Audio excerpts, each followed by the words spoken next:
Captain Zexhai watched the blue planet grow larger on the main screen. His crystal body sparkled with excitement as he turned to address his crew aboard the survey ship Serenity's Edge. 3 years of travel had brought them to this moment. Earth would be their 47th successful first contact mission. "Begin final approach procedures," Zexhai ordered. His voice created musical chimes that echoed through the bridge. "Dr. Kreeth, prepare your biological analysis equipment. Volpan, ready the communication arrays." Dr. Kreeth moved across the floor on 8 segmented legs. Her spider-like form cast multiple shadows under the ship's lights. She had studied the electromagnetic signals from Earth for months. The creatures called humans seemed peaceful enough. Their entertainment broadcasts showed them living with small companion animals. This suggested they were a domesticated species, much like the gentle ones from the Andoris system. Volpan shifted his gaseous form into a more compact shape near the communication console. Chemical scents flowed from his body as he analyzed the data streams. "Their language patterns indicate emotional attachment to these companion creatures," he reported. "The vocal tones suggest caregiving behavior." "Excellent," Zexhai said. "Another peaceful species to welcome into the Federation. Begin landing procedures. Choose a remote area away from their population centers." Below on Earth's surface, Lieutenant Commander Jake Murphy received the urgent transmission at Peterson Space Force Base. He stood in the command center, reading the radar reports with growing amazement. An unknown craft was entering Earth's atmosphere. It was definitely not human technology. "Sir, it's slowing down," reported Sergeant Lisa Chang from the tracking station. "Looks like they want to land." Jake's German Shepherd Cross, Rex, lay beside his chair. The dog's ears perked up at the tension in Jake's voice. Rex had been Jake's partner for 3 years. Together they had served in overseas deployments before being assigned to the Space Force base. The dog could sense when something important was happening. "Get Dr. Lisa Chang on the phone," Jake ordered. "We need our best linguist here now. And contact the diplomatic team." Dr. Lisa Chang arrived at the base 2 hours later. Her St. Bernard bear walked calmly beside her as they entered the command center. The massive dog drew attention from everyone in the room. Bear weighed nearly 200 pounds and stood as tall as a small pony. Despite his size, he moved with gentle precision around the busy personnel. "Any communication attempts?" Dr. Chang asked as she reviewed the incoming data. "They've been broadcasting a simple mathematical sequence," Jake replied. "Basic stuff. Prime numbers, then the Fibonacci sequence. They're definitely trying to establish peaceful contact." Rex stood up and stretched. The German Shepherd mix was lean and muscular, bred for both intelligence and physical capability. His dark eyes scanned the room, alert to every movement and sound. When he looked directly at someone, his intense gaze could be unnerving to those who didn't know him. "Where are they landing?" Dr. Chang asked.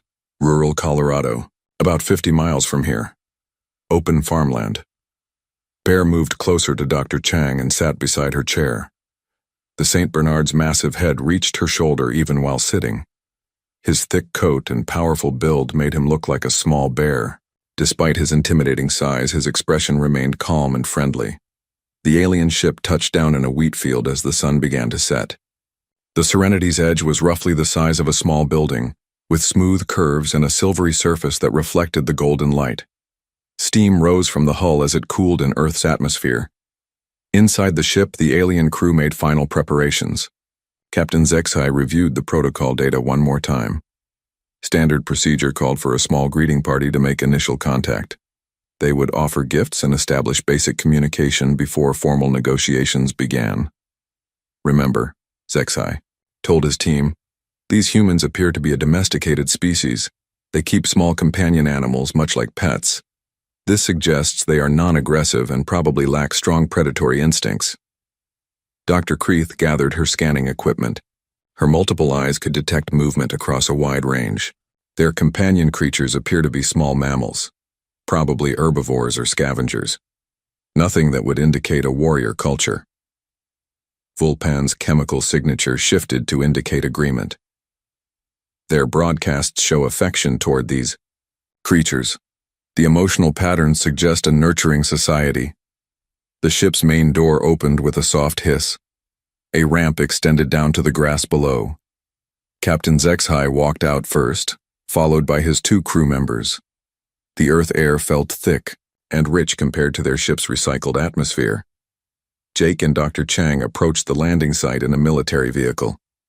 They had decided to keep the first meeting simple, just 2 humans and their dogs, showing that Earth intended peaceful contact. Rex sat in the back seat, looking out the window with interest. Bear took up most of the remaining space with his bulk. "Remember," Dr. Chang said as they got closer, "we want to appear non-threatening. Let them see that we're calm and friendly." Jake nodded. "Rex and Bear should help with that. Dogs are natural ambassadors. Their body language is easy to read." They stopped the vehicle about 100 yards from the alien ship. Jake opened the door, and Rex jumped out immediately. The dog's nose went up, testing the air for new scents. His tail wagged as he detected the strange odors coming from the aliens and their ship. Dr. Chang let Bear out more carefully. The massive dog stepped down slowly, his weight making the vehicle shift slightly.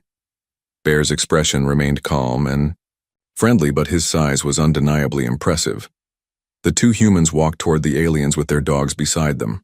Rex stayed close to Jake's left side, his training keeping him in perfect position. Bear walked calmly next to Dr. Chang, his massive paws making soft sounds on the grass. Captain HFY saw them coming and felt his crystal body lock with terror. These were not small companion animals.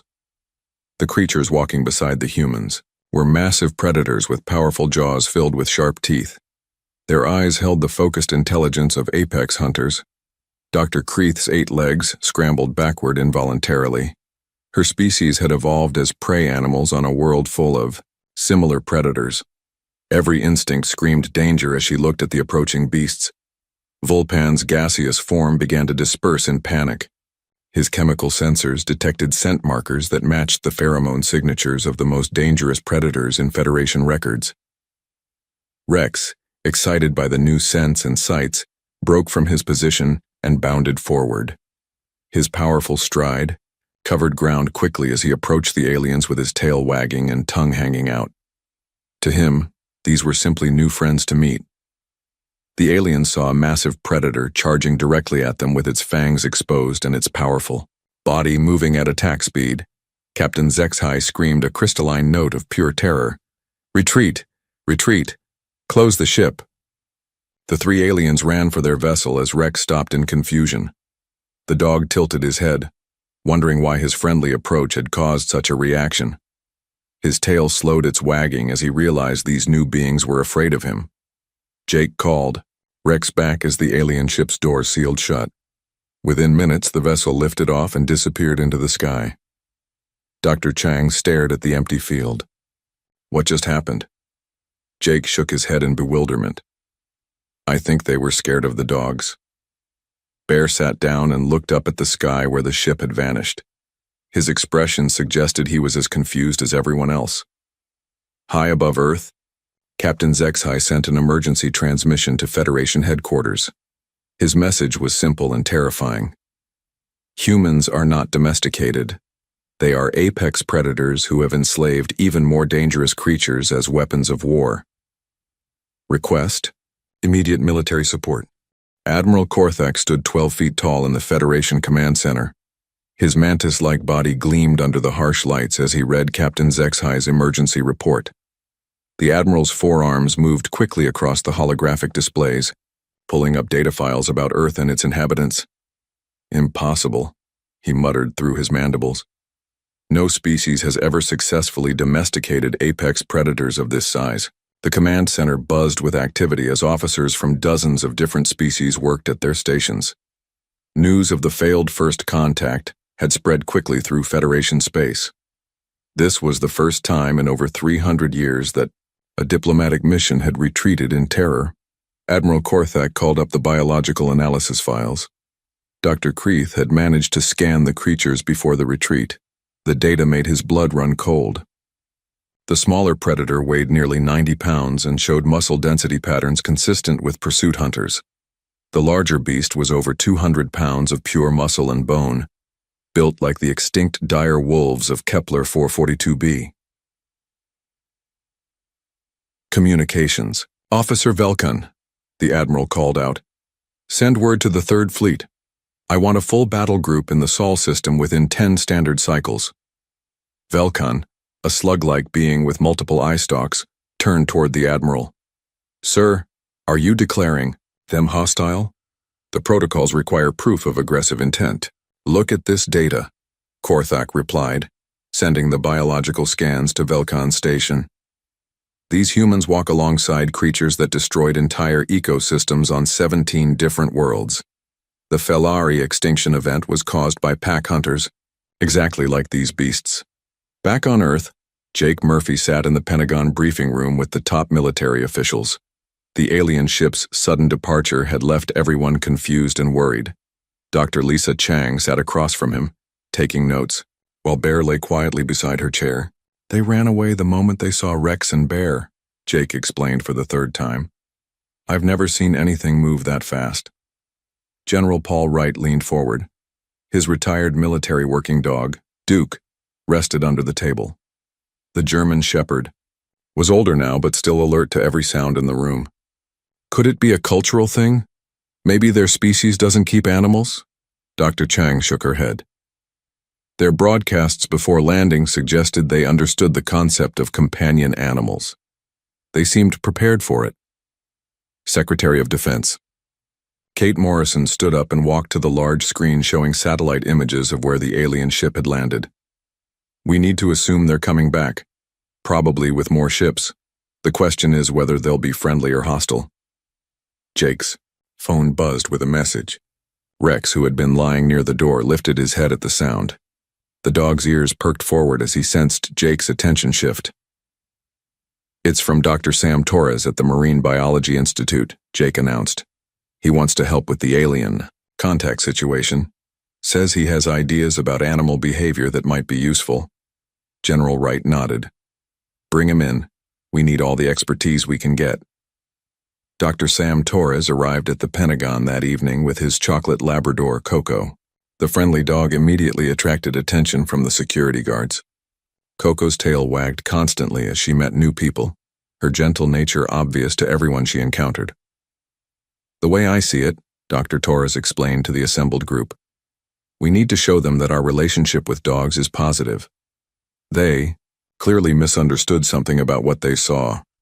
Army Ranger Captain Nick Bailey entered the briefing room with his Belgian Malinois scout. The dog moved with precise military bearing, staying exactly at Nick's left side. Scout's alert eyes scanned the room, cataloging every person and potential threat. Scout and I just returned from overseas deployment, Nick said. If these aliens think our dogs are weapons, maybe we should show them what real military working dogs can do. Prove that we have control over these animals. Dr. Amy Rodriguez, a veterinarian from the local animal hospital, arrived with her golden retriever therapy dog, Honey. The gentle dog immediately went to greet the other dogs in the room, her friendly nature helping to calm the tension. I disagree with Captain Bailey, Dr. Rodriguez said firmly. If they're already afraid of our dogs, showing them military capabilities will only make things worse. We need to demonstrate the peaceful side of human-animal relationships. Meanwhile, light years away, the Federation's fastest ships raced toward Earth. Admiral Korthak had convinced the High Council that humanity represented an unprecedented threat. The evidence was clear in their databases. The Federation maintained detailed records of every known predator species across the galaxy. Earth's dogs matched genetic markers from creatures that had caused mass extinctions on dozens of worlds. Wolves, the ancestors of these domesticated beasts, were classified as Class 5 ecosystem destroyers. How did they do it? Wondered Dr. Creeth as she studied the data aboard the approaching fleet. How did humans gain control over pack hunters that destroyed the Varn civilization? The spider-like scientist pulled up more disturbing information. Earth's databases, intercepted from their communication satellites, showed humans living alongside thousands of dangerous species. Bears that could crush a person's skull with one swipe. Snakes with venom that could kill in minutes. Spiders that other species had driven to extinction rather than coexist with. Perhaps suggested Science Officer Tralvin, a crystalline being similar to Captain Zexai. Humans are not controlling these creatures through fear. Perhaps they have formed some kind of symbiotic relationship. Dr. Kreeth's multiple eyes focused on him sharply. Symbiosis with apex predators? That's impossible. No sapient species has ever achieved stable cooperation with pack hunters. Yet the evidence suggests otherwise, Tralvin replied. Look at their behavioral patterns. The humans show no fear. The predators display no aggression toward their human companions. Back on Earth, the human team prepared for the aliens' return. They had decided to create a broadcast message showing normal human-dog interactions. The goal was to demonstrate that dogs were not weapons but beloved family members. Jake sat in front of the camera with Rex beside him. The German Shepherd mix looked directly into the lens with his intelligent brown eyes. Jake scratched behind Rex's ears, and the dog's tail wagged with obvious pleasure. "This is Rex," Jake said to the camera. "He's been my partner for 3 years. We work together, but more than that, he's my friend." Dr. Chang filmed a segment with Bear in a park.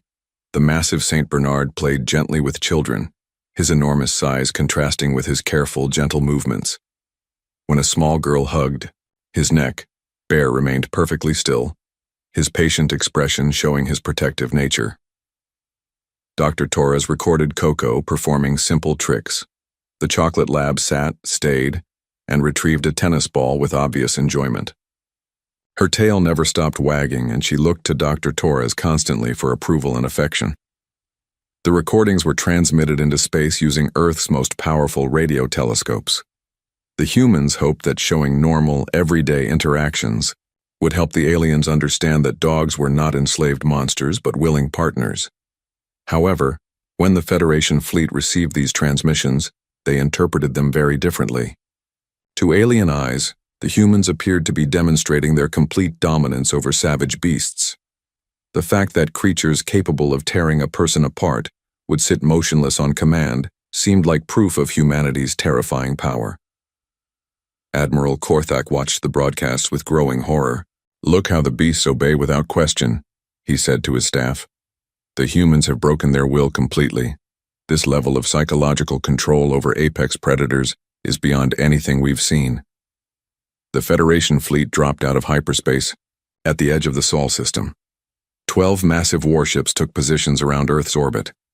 Admiral Korthak opened communication channels to the planet below. "Humans of Earth," his translated voice boomed across all frequencies. "You will surrender your biological weapons and submit to Federation oversight. Your dominance over apex predators threatens the stability of galactic civilization." On Earth, Jake Murphy stood in the Pentagon Communication Center with Rex at his side. He looked at the alien fleet surrounding his planet and realized that their peaceful intentions had been completely misunderstood. "They think we're the monsters," he said quietly to Dr. Chang. "They're not afraid of us conquering them. They're afraid of us conquering everyone." President Kate Morrison stood in the Oval Office, staring at the reports from the Pentagon. 12 alien warships surrounded Earth, demanding that humanity surrender their dogs. The situation had gone from first contact excitement to potential interstellar war in less than a week. "They want a demonstration," she said to her advisors. "They think we're lying about our relationship with dogs.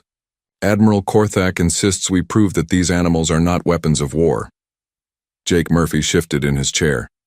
Rex lay beside him, completely unaware that his species had become the center of a galactic crisis. "Madam President, I think showing them normal dog behavior is our best option. Let them see how gentle and friendly dogs really are." General Paul Wright disagreed. "If they want to see control, we should show them real military working dogs. Prove that we have discipline and training, not wild beasts running loose." Dr. Lisa Chang looked up from her notes. Bear sat nearby, his massive head resting on his paws. "The problem is that anything we show them gets misinterpreted. Our friendly gestures look like dominance displays to them." President Morrison made her decision. "We'll do the demonstration, but we'll show them everything. Family pets, working dogs, therapy animals. Let them see the full range of human-dog relationships." 3 days later, the neutral meeting took place aboard Space Station Unity, humanity's newest orbital platform. The aliens had agreed to observe from a safe distance using advanced viewing technology. President Morrison personally led the human delegation. General Paul Wright brought Duke, his retired German Shepherd military working dog. Despite being older, Duke maintained perfect military bearing. His alert eyes and disciplined posture showed years of professional training. When Duke moved, it was with purpose and precision. Dr. Maya Patel arrived with Sage, her border collie. The intelligent dog watched everything with bright, focused eyes. Sage had been trained for complex problem-solving tasks and could follow intricate commands with remarkable accuracy. Firefighter Captain Tony Russo brought Blaze, a Dalmatian rescue dog. The spotted dog had been saved from a house fire as a puppy and trained for search and rescue work. Blaze's keen nose and athletic build made him excellent at finding people in dangerous situations. Police officer Maria Santos came with Ace, her bloodhound partner. The massive dog possessed one of the most powerful noses in the canine world. Ace could track scents across miles and through difficult terrain, making him invaluable for finding missing persons. Admiral Korthak watched the proceedings from his flagship with growing unease. The humans had brought 4 different types of their enslaved predators. Each beast looked capable of killing multiple Federation soldiers with ease. "Begin recording," he ordered his science team. "Document everything. The High Council needs to see proof of humanity's biological warfare capabilities." The SIR demonstration began in the station's main cargo bay, which had been converted into a safe viewing area. President Morrison stepped forward to address the hidden alien observers. "We want to show you the true nature of the relationship between humans and dogs," she announced. "These animals are not weapons. They are our friends, our partners, and our family members." General Wright started the demonstration with Duke. The retired military dog performed basic commands with flawless precision. Duke sat, stayed, and came when called. The dog's movements were controlled and disciplined, showing years of professional training. To the watching aliens, this looked like a terrifying display of psychological domination. The fact that such a powerful predator would freeze motionless on command suggested complete mental control. Dr. Kreith recorded notes about the human's ability to override natural predator instincts through unknown methods. Dr. Patel demonstrated Sage's intelligence by setting up an agility course. The border collie navigated through tunnels, over jumps and around obstacles with remarkable speed and accuracy. Sage's eyes never left Dr. Patel, waiting for the next command or hand signal. Admiral Korthak watched in horror as the human directed the beast through what appeared to be combat maneuvers. The creature's speed and agility were beyond anything in Federation records. Its ability to change direction instantly while maintaining full speed suggested advanced predator capabilities. Captain Russo showed Blaze's search and rescue abilities by hiding objects around the cargo bay. The Dalmatian used his nose to locate each item quickly and efficiently. Blaze's systematic searching pattern and focused determination impressed even the human observers. The aliens interpreted this as hunting behavior. They watched a predator track invisible scent trails with deadly accuracy. In their minds, this demonstrated how humans had weaponized natural hunting instincts for military purposes. Officer Santos allowed Ace to demonstrate tracking by following a scent trail laid earlier. The bloodhound's powerful nose led him directly to a hidden target. Ace's deep, focused concentration and methodical approach showed the specialized nature of his abilities. Dr. Kreith made rapid notes about the creature's tracking capabilities. The beast could apparently follow invisible chemical trails with perfect accuracy. This suggested biological warfare applications that terrified the Federation observers. The most disturbing moment came during feeding time. President Morrison had arranged for each handler to feed their dog by hand, hoping to show the trust and affection between species. General Wright offered Duke a treat directly from his palm. The dog gently took the food without touching Wright's skin, showing remarkable control and training. Duke's careful approach and soft mouth demonstrated years of trust building between dog and handler. The aliens saw something completely different. They watched a human place his appendage directly into the jaws of a predator without fear. To them, this represented the ultimate display of dominance, showing that the human could risk being consumed without any concern for safety. Dr. Patel hand-fed Sage while scratching behind the dog's ears. Sage's obvious pleasure and relaxation were clear to human observers. The dog's closed eyes and wagging tail showed contentment and happiness. Admiral Korthak interpreted this as a dominance ritual. The human was marking the predator with scent, while the beast submitted to the touching. The chemical compounds detected by their sensors matched pheromone patterns used by alpha predators to establish pack hierarchy. Captain Russo demonstrated Blaze's gentleness by having the dog take treats very softly from his fingers. Blaze's careful approach and controlled bite showed his training and temperament. The aliens recorded this as evidence of psychological conditioning. The beast had been trained to suppress its natural killing instincts even when food was present. This level of behavioral modification suggested advanced mind control techniques. Officer Santos showed Ace's calm nature by allowing the large bloodhound to rest his massive head in her lap while she petted him. Ace's relaxed posture and sleepy expression demonstrated complete trust and affection. To the Federation observers, this looked like a submission ritual where the predator exposed its vulnerable areas to show total surrender to human authority. Dr. Kreith compiled her final report with trembling appendages. Admiral, the evidence is overwhelming. These humans have achieved complete psychological domination over apex predators. They have conditioned natural killers to behave like willing slaves. Admiral Korthak reviewed the recorded data. Every interaction seemed to prove humanity's terrifying abilities. The beasts obeyed without question, submitted to touching and handling, and even allowed humans to place body parts near their weapons without retaliation. Send a message to Earth, he ordered. Tell them we have seen enough. These demonstrations prove that humanity possesses biological warfare capabilities beyond anything in our records. They must surrender these creatures immediately or face the consequences. Back on the space station, President Morrison received the alien response with confusion and growing frustration. Every attempt to show friendship and cooperation had been interpreted as threats and dominance displays.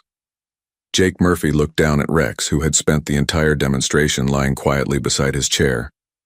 The dog's calm behavior and friendly expression seemed like the most natural thing in the world. How do we make them understand? Jake asked. How do we show them that love isn't the same thing as control? Dr. Lisa Chang shook her head sadly. I don't think we can. Their fear is making them see monsters where we see family. The alien fleet maintained its threatening position around Earth as both species prepared for what seemed like an inevitable conflict. Neither side understood that they were looking at the same relationship through completely different eyes. Pipta was the smallest member of the Federation fleet crew. The young linguist stood only 3 feet tall, with soft gray fur and large, dark eyes. Her species, the Furali, had evolved as prey animals on a world full of dangerous predators. Unlike her colleagues, Pipta understood what it meant to be hunted. She sat alone in her small quarters aboard the science vessel, reviewing the recorded demonstrations for the 100th time. Something bothered her about the official interpretation. Her prey instincts, honed by millions of years of evolution, were telling her something different than what the reports claimed. Computer replay segment 7, she said quietly. The holographic display showed General Wright feeding Duke by hand. Pipta watched the dog's body language carefully. Every line of the creature's posture spoke of relaxation and trust, not submission or fear. Pipta had studied predator behavior extensively. She knew the difference between a dominant animal and a content one. Duke's soft eyes, loose jaw, and gently wagging tail showed none of the tension signs of a dominated creature. Instead, the dog looked genuinely happy. She pulled up another recording. Dr. Patel scratching Sage behind the ears while the border collie leaned into the touch. Pipta's sensitive hearing picked up subtle vocalizations that the other analysts had missed. The dog was making soft pleasure sounds, similar to the contentment calls her own species made when feeling safe and loved. Computer, analyze vocal patterns from the canine subjects, Pipta requested. The results appeared on her screen moments later. Her breath caught in her throat as she read the data. The sound frequencies and patterns were nearly identical to parental bonding vocalizations used across dozens of species. The humans weren't using dominance calls or threat displays. They were using the same vocal tones that parents used with their young children. Pipta's hands shook as she accessed more human communication records. She began studying their entertainment broadcasts, focusing on interactions between adult humans and human offspring. The vocal patterns were unmistakable. Humans used the exact same tone of voice with their dogs that they used with their babies. Meanwhile, on Earth, a different kind of demonstration was being prepared. Dr. Carl Baker, a retired veterinarian, had contacted the Pentagon with a new idea. He wanted to show the aliens something that might change their perspective entirely. Dr. Baker arrived at the space program facility with Lucky, his three-legged pit bull.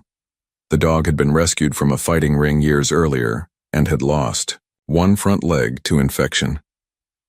Despite his rough start in life, Lucky had become a certified therapy dog who worked with trauma victims. The problem, Dr. Baker explained to President Morrison, is that we've been showing them trained behaviors. What we need to show them is emotional bonding. The aliens need to see that these relationships are based on love, not control. Dr. Beth Clark, a child psychologist, brought her golden retriever therapy dog, Sunny. The gentle dog specialized in working with children who had autism or anxiety disorders. Sunny's calm presence and intuitive responses had helped hundreds of children learn to trust and communicate. "I've brought video recordings from my therapy sessions," Dr. Clark said. With parental permission, of course. These show dogs providing comfort and emotional support to vulnerable humans. If the aliens see humans relying on dogs for help, maybe they'll understand the relationship better. The new demonstration took place in a medical facility aboard Space Station Unity. The aliens were invited to observe therapy sessions between dogs and various humans who needed emotional support. 8-year-old Tommy sat in a corner, rocking back and forth. The boy had severe autism and rarely spoke to anyone. Dr. Clark led Sunny slowly into the room, making no sudden movements. The golden retriever approached Tommy carefully, stopping several feet away. Sunny lay down and simply waited. The dog made no demands, showed no aggression, and applied no pressure. After several minutes, Tommy stopped rocking and looked at the dog. Sunny's tail wagged gently, but she remained still. Gradually, Tommy crawled closer to Sunny. The dog continued to wait patiently as the boy reached out tentatively to touch her soft fur. When Tommy's hand made contact, Sunny's tail wagged more enthusiastically, but she still didn't move from her position. Admiral Korthak watched this interaction with confusion. "What is the human child doing?" he asked Dr. Creeth. "Why is the predator not responding to commands?" Dr. Creeth studied her scanners. "The child appears to be in distress, sir, but the creature isn't attacking. It's just waiting." In another room, Lucky worked with a military veteran suffering from severe post-traumatic stress. The man sat rigid in his chair, flashbacks making him relive combat experiences.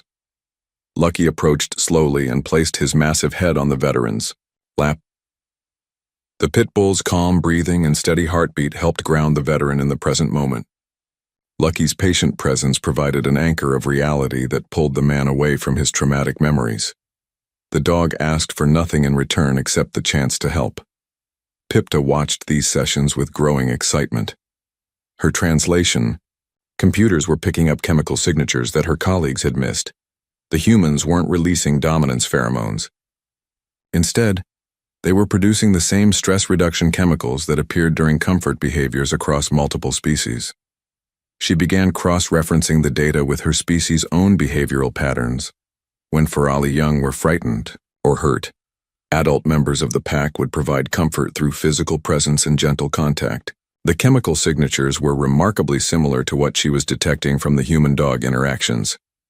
Computer, analyze stress hormone levels in both human and canine subjects during these interactions, Pipta commanded. The results confirmed her suspicions. Both species showed decreased stress markers and increased bonding chemicals during contact. This was not domination.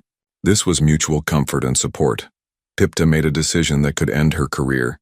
She requested a private meeting with Admiral Korthak to present her findings. The Admiral agreed, curious about what the young linguist had discovered. Sir, Pipta began nervously, I believe we have misinterpreted the human-canine relationship. The evidence suggests this is not domination but rather a form of interspecies cooperation based on emotional bonding.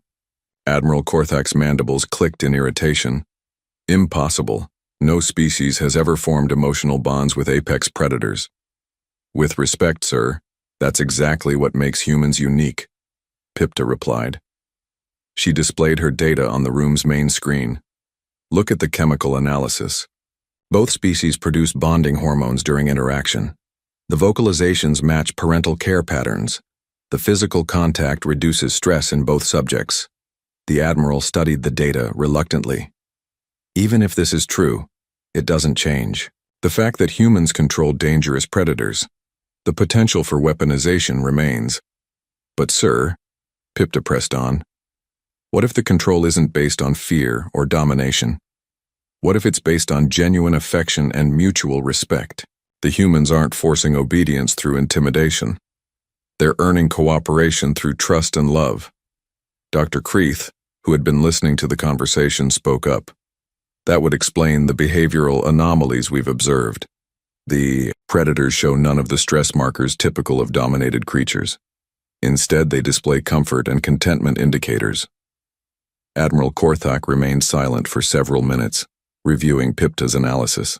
The young linguist's interpretation would revolutionize everything the Federation thought they knew about interspecies relationships. If you're correct, the Admiral said finally, then humans haven't conquered these predators through force. They've formed genuine partnerships with them. The implications for galactic civilization would be enormous. Pipta nodded eagerly. Yes, sir. Humans appear to have solved the problem that has plagued the galaxy for millennia. They found a way to coexist peacefully with apex predators instead of destroying them or being destroyed by them.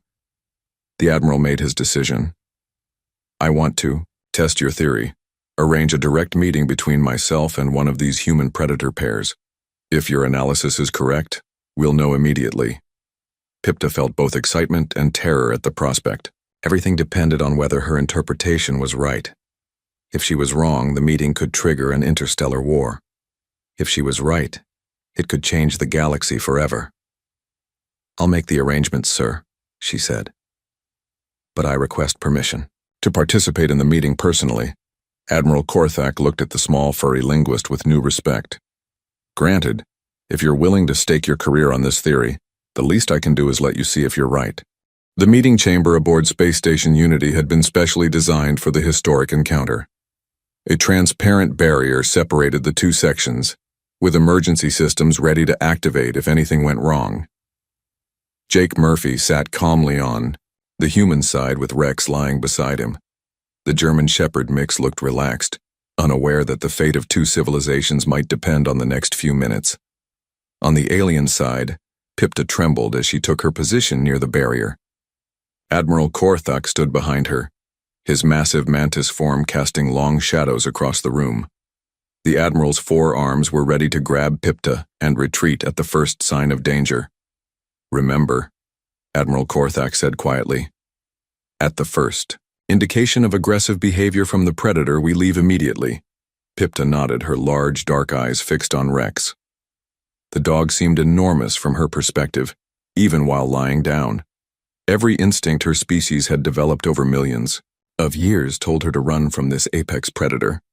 But her scientific training and careful analysis gave her courage to stay.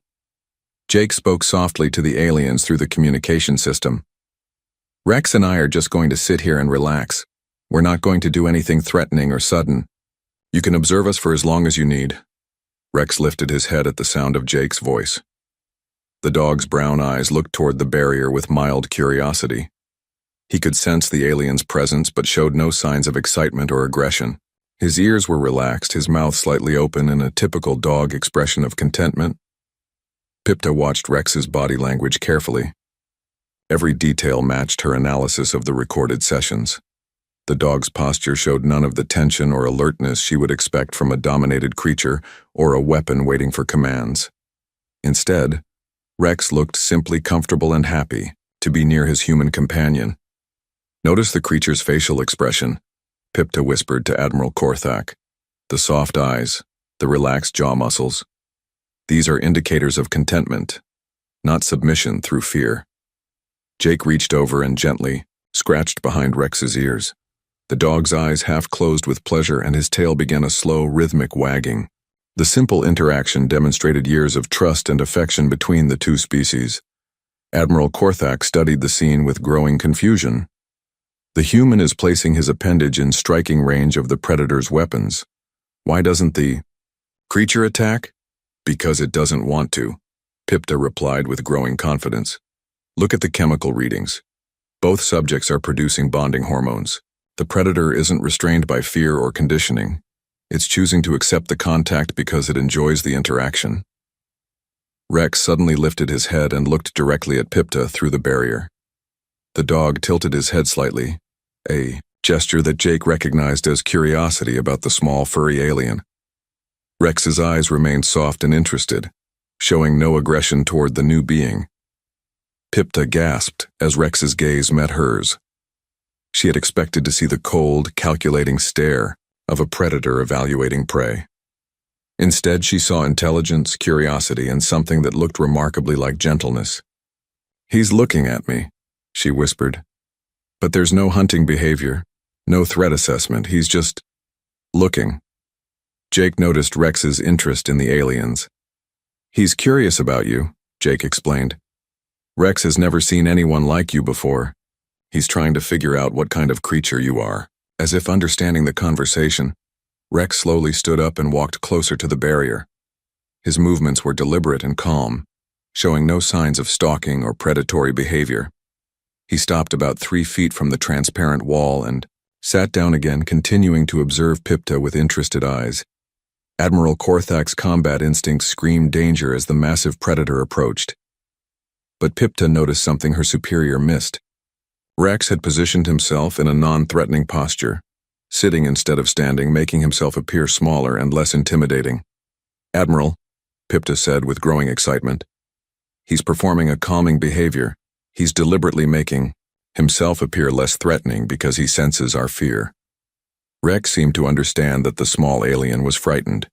The dog slowly lowered himself until he was lying flat on the floor with his head resting on his paws. His position was completely submissive and non-threatening, a universal gesture of peaceful intent. Pipta's scientific mind raced as she observed Rex's behavior. "This is unprecedented. The creature is actively trying to reduce our fear response. It's showing empathy toward a completely different species." Jake watched Rex's gentle approach with pride. Rex is a good judge of character. He can tell when someone is scared, and he always tries to help them feel better. The breakthrough moment came when Rex, still lying in his non-threatening position, began to make soft whining sounds. The vocalizations were clearly meant to communicate something, but they held no aggression or demand.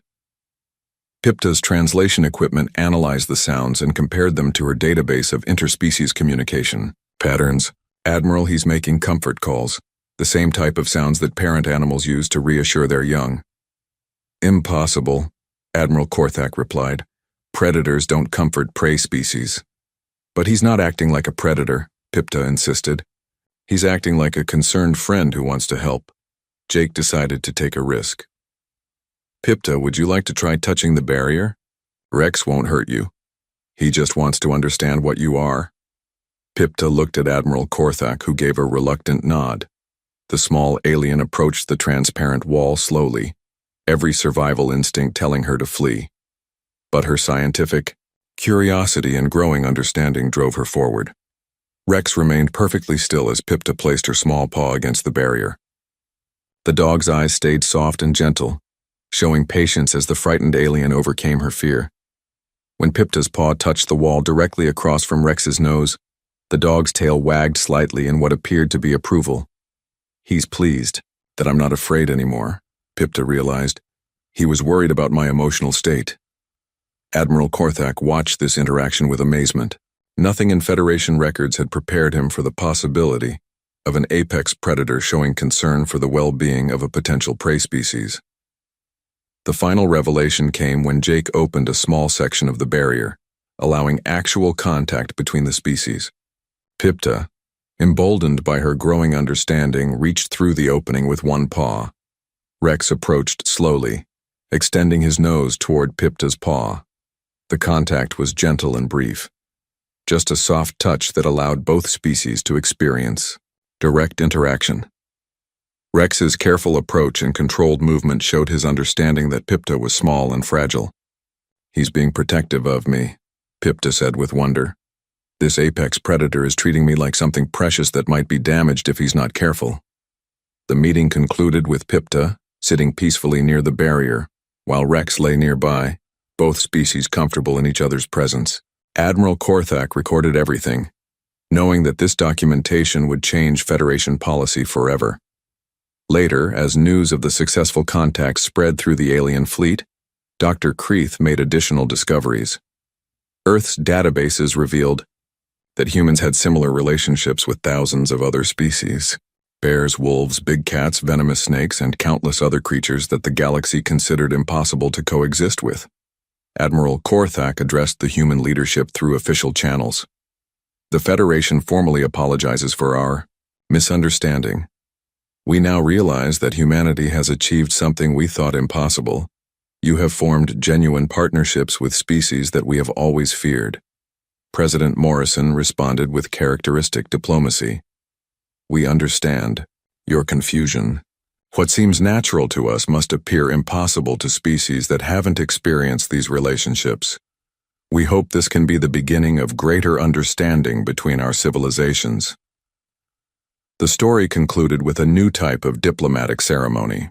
Instead of formal negotiations in sterile conference rooms, the first official human-alien treaty was signed in a park on Earth. Children played with dogs while alien observers watched in amazement. Pipta, now appointed as the Federation's first human-animal relations specialist, sat nervously but determinedly next to a gentle therapy dog named Hope. "Your species has given the galaxy a gift," Admiral Korthak told Dr. Lisa Chang as they watched the peaceful scene. "You've shown us that cooperation is possible with creatures we never thought could be anything but enemies." Dr. Chang smiled as she watched Bear playing gently with alien children who had overcome their initial fear. "We've always believed that understanding and love can bridge any gap. Today we proved that friendship has no boundaries between species or worlds." The Federation fleet departed Earth not as conquerors or enemies, but as allies who had learned that the universe held possibilities they had never imagined. Humanity's greatest strength wasn't their technology or their ability to dominate other creatures. It was their unprecedented capacity to form bonds of love and trust across the vast differences that separated species throughout the galaxy.